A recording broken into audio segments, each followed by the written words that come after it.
Guys, my first channel, নতুন channel. আজি মই এনেকুৱা এখন আমাৰ ঘৰৰ প্ৰকৃতিৰ বিষয়ে আপোনালোকক ক'ম আৰু আপোনালোকক দেখাম।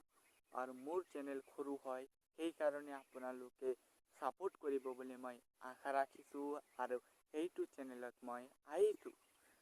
গতিকে আজি মই আপোনালোকক আমাৰ ঘৰৰ প্ৰকৃতিৰ বিষয়, প্ৰকৃতিৰ দৃশ্য, প্ৰকৃতিৰ ছবি আপোনালোকক মই দেখাওঁ।